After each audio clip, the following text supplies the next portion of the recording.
तू हिरे माझा मितवा या मालिकेच्या 30 मार्चच्या भागामध्ये आता ज्या वेळेला अंजलीला ऑपरेशनसाठी आतमध्ये थिएटरमध्ये नेण्यात येत असतं त्याच वेळेला अर्णवला इमर्जन्सी काहीतरी कॉल आलाय आणि इन्व्हेस्टिगेशन ऑफिसरनी तुम्हाला कॉल केलाय असं एक हवालदार सांगतो आणि अर्णवला खाली तिथे बोलवतो. आता इकडे या ॲक्सिडेंटचं सगळं इन्व्हेस्टिगेशन करण्यासाठी एक ऑफिसर नेमलेले असतात.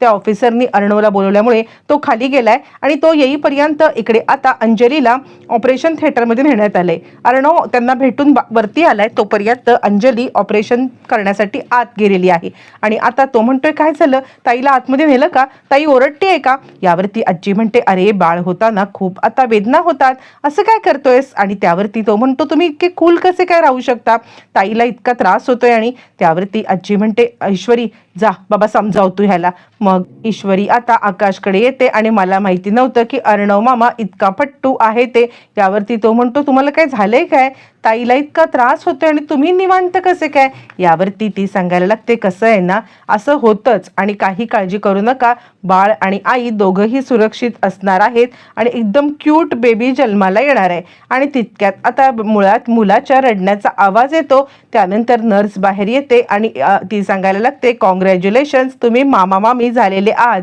यावरती अर्णव म्हणतो काय झालंय, मला भाची पाहिजे. त्यावरती आता ईश्वरी सांगते मला भाचा पाहिजे. त्यावरती नर्स म्हणते मामा तुम्ही जिंकलात, तुम्हाला भाची झाली. मग काय, मग लगेचच आता इकडे अर्णव सांगतो सगळ्यात पहिले मी घेणार तिला. मामा म्हणतात या घरात आईनंतर मोठं कोण आहे, मी आहे की नाही, मग आता मी या सगळ्यामध्ये तिला घेणार. असं म्हणत दोघांची बोलणी चालू असताना लगेचच अर्णव एका वॉर्ड बॉयला बोलवतो, त्याला खूप सारे पैसे देतो. पैसे देऊन मिठाई आणि जिलेबी वाटायला सांगतो. तितक्यात नर्स बाळाला घेऊन बाहेर आलेली आहे आणि त्याच वेळेला मग आता इकडे नर्स कुणाच्याही हातामध्ये बाळाला देत नाहीये, ते आता त्याला एका दुसऱ्या वॉर्डमध्ये शिफ्ट करते आहे. आणि मग आता डॉक्टर आल्यावरती अर्णव म्हणतो आम्हाला यांनी दाखवलंच नाही बाळाला. त्यावरती मग लगेचच नर्स सांगायला लागते हे बघा, डॉक्टर सांगायला लागतात की सध्या तिला प्रिकॉशनची गरज आहे म्हणून तिला तिकडे नेण्यात आलेलं आहे, तुम्ही पॅनिक होऊ नका, सगळं काही ठीक होईल. असं म्हटल्यावरती सगळेजण खूपच खुश झालेले आहेत. आणि त्यानंतर मग आता नम्रताला सांगायला लागते लगेचच ईश्वरी की तू आता ताई घरी जा, उगाचच इकडे थांबू नको. आणि ती आता आकाशला तिला सोडायला सांगत आहे. आकाश आता नम्रताला सोडण्यासाठी ज्या वेळेला घरी चाललाय तोपर्यंत नम्रता सांगत आहे की ईश्वरी तुला इथे गरज असेल तर मी थांबायला तयार आहे. ईश्वरी म्हणते नको तू घरी जा, आईला सुद्धा तुझी आता खूप काळजी वाटत असेल. असं म्हटल्यावरती ती आता तिकडून जायला निघाली. आकाश तिला सोडतोय आणि त्यानंतर मग आता आकाश तिला घरी सोडायला आणल्यावरती लगेचच तिच्या हातामध्ये बर्फीचा बॉक्स देतोय आणि सगळ्या घरच्यांना छानपैकी बर्फी दे असं म्हणतोय. तोपर्यंत इकडे आतमध्ये आलेला तो आता इकडे पाहुणा आणि त्याचबरोबर सुप्रिया हे सगळं पाहते आणि सुप्रिया खूपच खुश झालेली आहे. घरी आल्यावर ती बर्फी देत लगेचच आता इकडे नम्रता सांगायला लागते अंजलीताईंना मुलगी झालेली आहे. आणि त्यानंतर सुप्रिया म्हणते त्या आता व्यवस्थित आहेत ना. यावरती ती म्हणते हो टेन्शन घेऊन बाळ आणि बाळंतीण सुखरूप आहेत ना. झालं तर मग तीच बर्फी घेऊन आता नम्रता बाबांकडे आली आणि त्यानंतर ती आता बर्फी देते अंजलीताईंना मुलगी झाली, बाबांना अंजलीला मुलगी झाली, अंजली सुखरूप आहे. या गोष्टीचा आनंद झाला असला तरी तो नालायक राकेशला आता मात्र त्याला कसा धडा शिकवायचा हे त्यांना कळत नाहीये. मग आता नम्रता त्यांची ती अवस्था समजते आणि म्हणते बाबा मला समजतंय तुम्हाला कुठच्या गोष्टीचा त्रास होतोय ते, पण तुम्ही चिंता करू नका.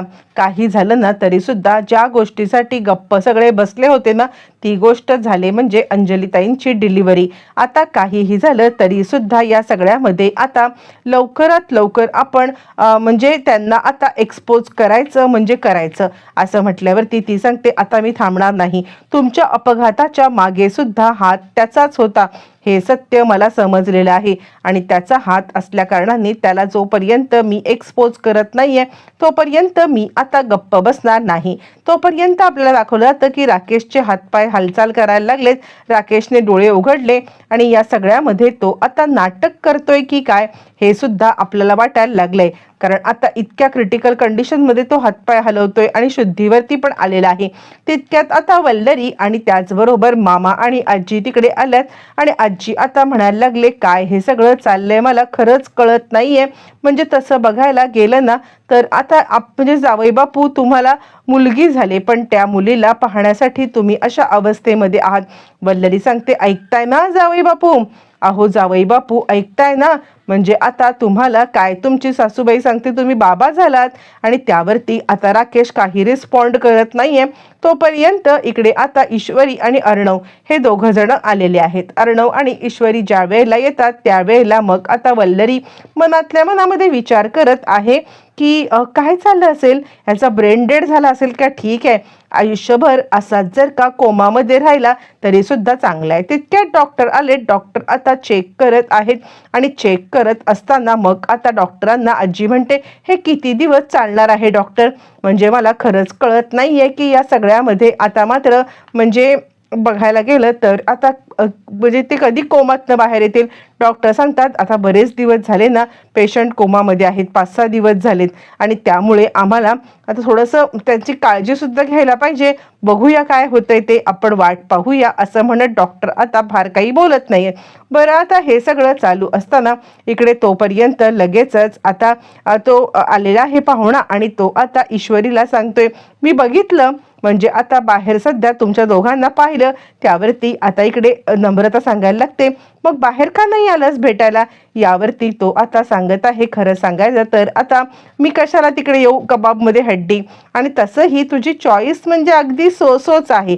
मग ती चांगली चिडले आणि त्याचा आता हात पिरगळते आणि दोघांची धमाल मस्ती चालू आहे. इकडे वल्लरी विचार करते, काय झालं असेल? हा खरंच मेला असेल ना तर आता बरंच आहे. म्हणजे आता हा ब्रेन डेड झाला असेल, कधीच शुद्धीवरती आला नाही ना, हा राहणार ना प्रॉपर्टीची नाटकं होणार. तोपर्यंत इकडे आता अंजलीला शुद्ध आलेली आहे आणि अंजली शुद्धीवरती आल्यावरती सगळेजण धावत पळत तिकडे आलेत आणि अंजलीला मग आता आजी सांगते, तुला आता छानपैकी बेबी झालेली आहे. सात्विकाच आता जणू आपल्या घरामध्ये परत आलेली आहे असं म्हटल्यावरती ती खूप खुश झालेली आहे आणि बेबी इतकी क्यूट आहे, खूपच सुंदर बेबी आहे असं ती म्हणते. बरं, हे सगळं चालू असताना तोपर्यंत मग आता लगेचच आकाश म्हणायला लागतो की खरं सांगायचं तर आता बेबी आहे ना ती फक्त आणि फक्त 2 मामांच्या वरती आता गेलेली आहे. दोन्ही मामांसारखी क्यूट झालेली आहे. तितक्यात आता अर्णव आणि ईश्वरी सुद्धा तिकडे आलेले आहेत बेबीला पाहायचं, म्हणजे अंजली ताईला भेटायचं म्हणून दोघं जण खूपच खुश आहेत आणि भेटायला चाललेले असताना आता इकडे आकाश सांगतोय, खरंच मामांवरती गेले हा अर्णव मामा आणि आकाश मामावरती. त्यावरती मग आता लगेचच अंजली वल्लरी सांगते, मामी तू मला एकवचन देशील का? माझ्या मुलीला अर्णव आणि ईश्वरी या दोघांच्याही मला आता समोर आणायचं नाहीये. मला ह्या दोघांनाही माझ्या मुलीचं तोंड सुद्धा दाखवायचं नाहीये.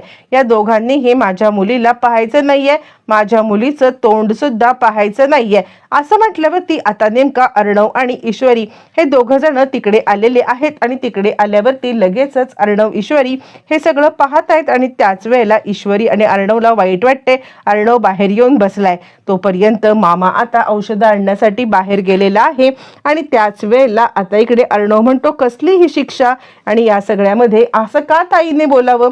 ताई असं का बोलत आहे असं म्हटल्यावरती मग आता लगेचच इकडे ती सांगायला लागते, आपल्याबद्दल त्यांचा आता गैरसमज झालेला आहे ना, म्हणजे आता काही झालं तरी सुद्धा आपण या सगळ्यामध्ये त्यांना दुखावले ना. यावरती तो म्हणतो, कसला गैरसमज? मामा आहे मी, काय हे? आणि तो जो काही वागतोय ना राजेश त्याच्याबद्दल तिला काही वाटत नाही आणि माझ्यासाठी हे सगळं.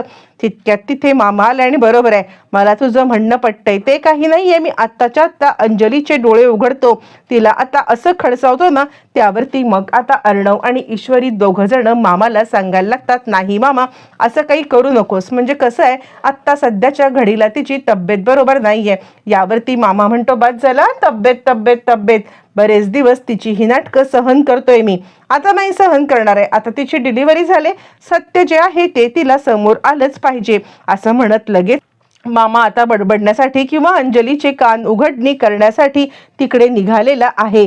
ज्या वेळेला हे सगळं चालू आहे तोपर्यंत इकडे आता वल्लरी सांगते, हे बघ अंजली, तू कोणत्याही प्रकारे टेन्शन घेऊ नकोस. काहीही झालं तरी सुद्धा या सगळ्यामध्ये आता इकडे तुला ईश्वरी आणि इकडे अर्णव या दोघांना सुद्धा आता हे द्यायचं नाहीये ना. ठीक आहे, मग काहीही काळजी करू नकोस. कोणत्याही परिस्थितीमध्ये या दोघांना मी आता म्हणजे हे देणारच नाहीये. तुझ्या बाळाची कस्टडी म्हणजे तुला बाळ दाखवणार पण नाहीये. तितक्यात तिथे मामा आले आणि वल्लरी, डोकं फिरलंय का तुझं? तुझं काय चाललंय? तू या सगळ्यामध्ये आता मात्र काय करते आहेस? तुला साधी अक्कल आहे का? अगं तिला समजवायचं सोडून आता हे काय करतेस? त्यावरती मग आता मामा म्हणतोय, अंजली तुझं डोकं फिरलंय का? अगं तुझ्या बाळासाठी अर्णव आणि ईश्वरी काय करतायत तुला माहित नाहीये का? तसं सुद्धा असताना तू हे करतेस. यावरती वल्लरी म्हणते, काय करतायत? काय करतायत? मामा म्हणतो, सांगतो ना काय करतायत ते. तोपर्यंत नर्स आली आणि काय चाललंय? तुम्ही इतक्या मोठ्याने ओरडू शकत नाही आहात. आणि त्यानंतर मामा शांत झालाय पण नर्स काही गप्प बसत नाहीये. नर्स सांगते, बाहेर उभी आहेत ते मामा मामी आहेत का?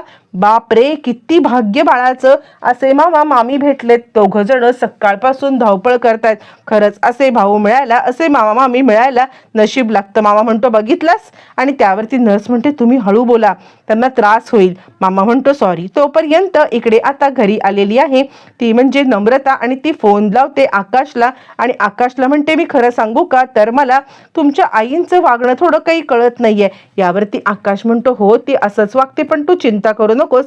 या सगळ्यामध्ये आता तुला त्याचा काही त्रास होणार नाही याची मी काळजी घेईन. त्यावरती नम्रता म्हणते, अजून एक मला तुम्हाला सांगायचं होतं, ते क्लाउड किचनमध्ये इन्क्वायरीसाठी काही माणसं येणार होती ना. यावरती आकाश सांगतो, हो माझ्या लक्षात आहे, तू चिंता करू नकोस. इकडे तोपर्यंत वल्लरी काही तिचा हट्ट सोडत नाहीये. वल्लरी आता मात्र लगेचच ईश्वरीला सांगत आहे म्हणजे अंजलीला सांगत आहे, तुला माहिती आहे ना की मी आहे ना, मी आहे, तर तुला काही टेन्शन करायची गरज नाहीये.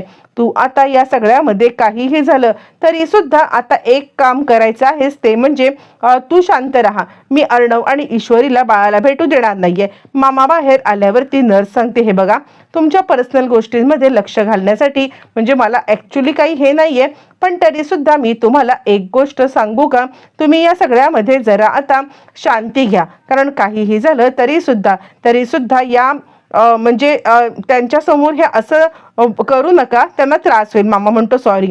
त्यावरती अर्णव सांगतो, मामा मी तुला म्हटलं होतं ना. मामा म्हणतो, नाही, माझं डोकं सटकलंय, असं कसं बोलू शकते ती, असं म्हणत मामा चिडलाय. आणि पुढील भागामध्ये अर्णवला समजलेलं आहे की हा नाटक करतोय आणि नाटक करणाऱ्या आता राजेशला उठवण्यासाठी अर्णवाला, ए उठ, चल उठ, काय करतोय? तो नाटक बाद झालं. तुझी नाटकं आत्तापर्यंत मी खूप सहन केलेली आहेत, पण या वेळेला तुझी नाटकं सहन केली जाणार नाहीये.